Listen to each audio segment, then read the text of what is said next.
I don't want to get flamed or anything because I scared you guys, but before we start the video, I want to address that no, this is not my last video, so if you guys clicked on it, on this video, thinking it's the end of my channel, no, it's not, okay?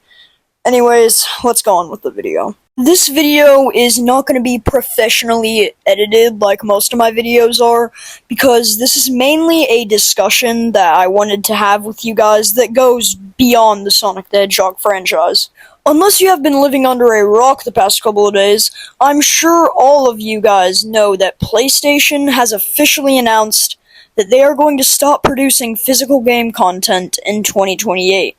And all games will be sold digitally from that point forward. I haven't talked about this, like literally at all, because I was originally going to make a Sonic 4 video, but that kind of became old news, so I just went with this one because I think it is a much more serious topic. PlayStation is my favorite gaming company, and since I grew up being a PlayStation kid, this news hurt to hear. Yes, I'm very aware that Xbox announced it as well, which I obviously don't think that was the right decision either, but I'm honestly glad that they said it, because then that would probably make PlayStation have its downfall, which I hope this all doesn't lead to, but it was gonna happen sooner or later. I think we all know why PlayStation did this, and that is probably because of GTA 6, and what probably sealed the deal is when Rockstar raked in $3 billion the first day it was available for pre-order, and if you didn't already know, GTA 6 is not going to have a physical version, which is just like, why? GTA 6 is what's going to start the downfall of physical media. Because guys, this is literally going to be the biggest piece of entertainment of the century. And it doesn't even have a physical copy. I'm gonna get into my problems with this decision. My first problem of many is you won't own whatever game you purchase. You will not have a license for the game you paid for. And that means the game can get taken away from you at any given time. Whether you get hacked or PlayStation thinks you've broken the rules on the game.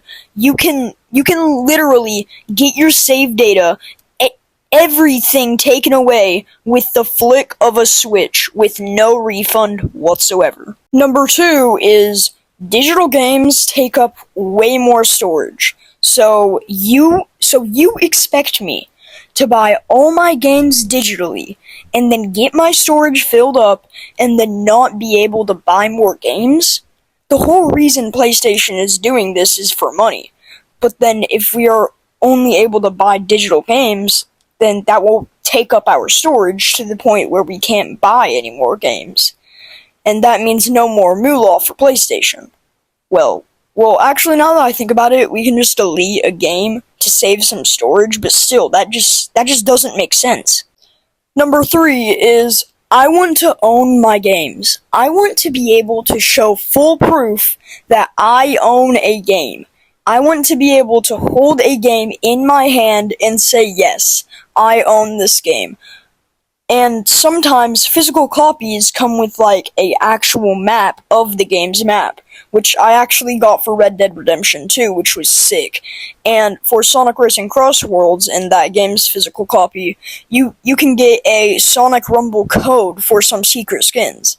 I mean, not that anyone really cares, but it's still very cool. I'm legitimately going to buy all my games until 2028 in their physical copy, because in a couple of years, those things are going to be grails.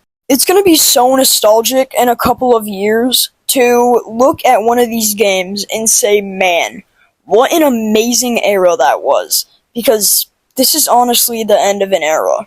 And then all of my games will probably get passed down to my kids so that they can get a feel of what it was like. Well, I mean, if consoles still have disk drives by then, but that's besides the point. My word of advice for all of you is, buy physical games while you still can. You won't regret it.